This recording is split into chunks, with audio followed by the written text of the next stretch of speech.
Hey everyone, welcome back. If you love extreme restorations, deep sea recoveries, and machines everyone else has given up on, hit subscribe right now and turn on notifications, because this one is on another level. 40 years beneath the ocean can turn metal into lace, wiring into powder, and any dream of restoration into a joke. And yet, today you are watching a forgotten B-2 Spirit flying wing pulled from the seafloor, cleaned, stabilized, rebuilt, and proven alive again, piece by piece, without shortcuts, and with one single structural problem that nearly ended the entire project before it truly began. It starts in the quiet of an industrial harbor at sunrise, where everything looks calm, until you realize what is about to happen. A salvage crew does not bring ordinary straps and flotation bags for ordinary jobs. Every shackle, every sling, every padding block is checked like it matters, because it does.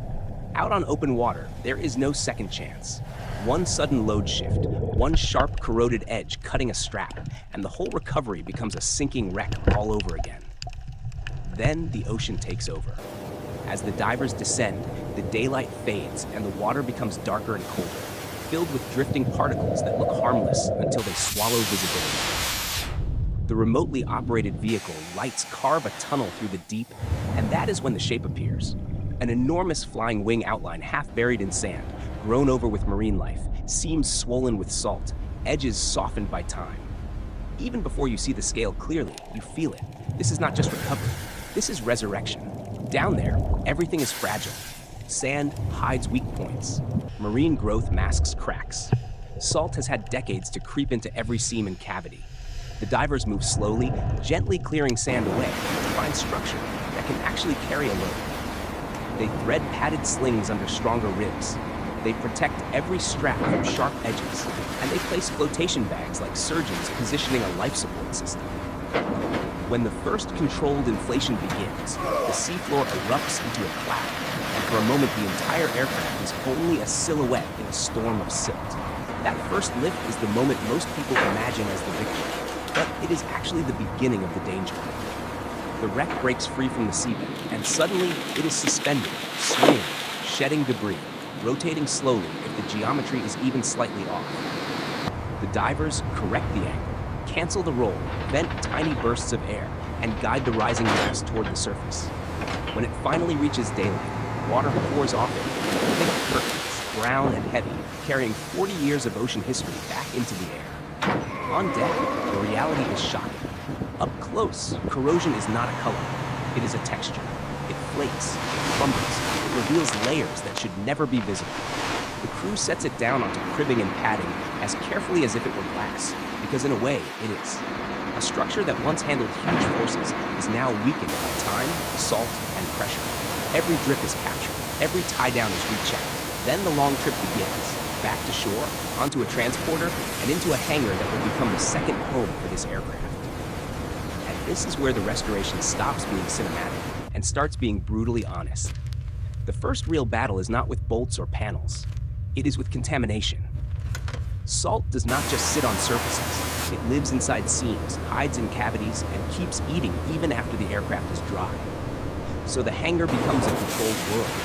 Containment sheet, drains, filtration, pressure washing, desalination soak, forced drying. Water roars, fans hum, sediment pours out like a waterfall from places you did not even know existed. Only after that can the disassembly begin. Panels come off like fragile shells, sand spills from within, fasteners fight back, seized by corrosion. Parts are cataloged, cleaned, isolated, and protected, because if you lose track of the puzzle pieces, you lose the restoration. Small parts go through meticulous cleaning processes. Electrical connectors are capped and sealed. Harness routing is planned like a nervous system rebuild. Everything is quiet, controlled, methodical. But then the measurements start. The aircraft is rolled into a heavy cradle and locked into a structural jig. Arms touch reference points. Geometry is checked, and the project reveals its true villain. Not rust, not dirt, not even missing parts.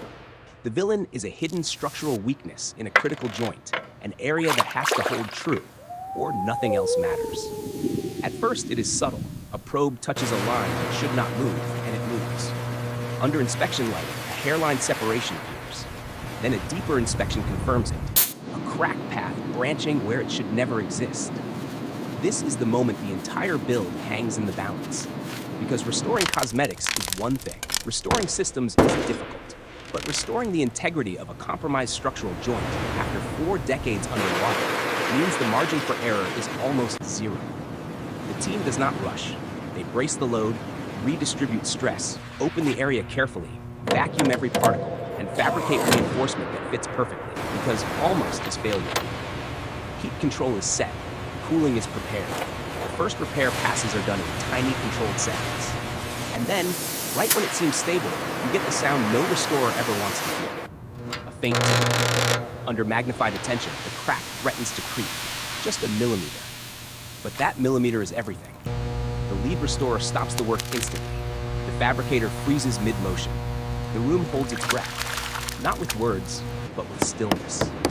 This is the one part that almost kills the entire build. And here is what separates a real restoration from a dramatic montage.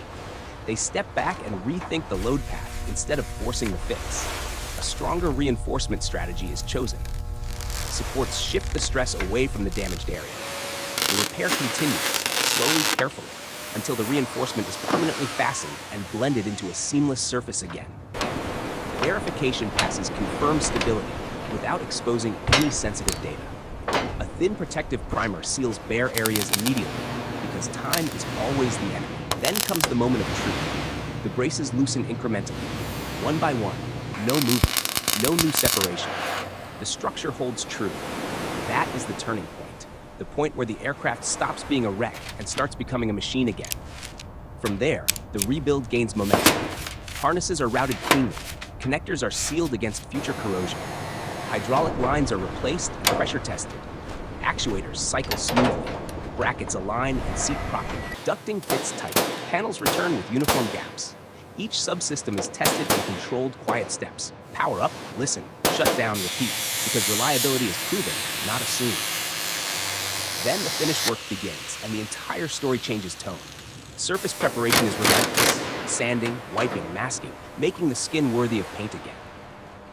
In the paint booth, even passes unify the patched, repaired, revived structure into one consistent surface. Coatings cure under controlled airflow. Finishing work refines the texture until it reads clean, uniform, and intentional. Detailing removes the last evidence of chaos. Tiny dust specks, edge lines, protective film placement, final wipe down under inspection lighting. And finally, the hangar doors open. Sunlight pours in, and the aircraft rolls out as a complete presence again. No longer a ghost from the seafloor, but a restored flying wing that looks like it belongs in the sky. Systems run quietly. Control surfaces move through gentle checks. Taxi tests happen slowly and cautiously, with a pilot whose face is never shown, only the discipline of movement and control. Then, at golden hour, the lead restorer makes one final walk-around, his gloved hand tracing the exact scene where the crack once threatened to end everything. No speech, no celebration, just proof. And when the aircraft takes the runway and lifts cleanly into the air, the payoff is not just the flight, it is the fact that it earned that moment. Every strap, every rinse, every bolt, every seam, every brace and reinforcement, every careful decision to stop, rethink, and do it right. In the end, this is what the best restorations teach us. The machine is not saved by hope. It is saved by process. It is saved by patience. It is saved by respect for physics, for materials, for time, and for the thin line between recovered and reborn. If you stayed to the end, you witnessed something rare. Not just a recovery, but a true comeback. And if you want more restorations like this, more deep-sea rescues, more impossible rebuilds, make sure you are subscribed, because the next project is already waiting.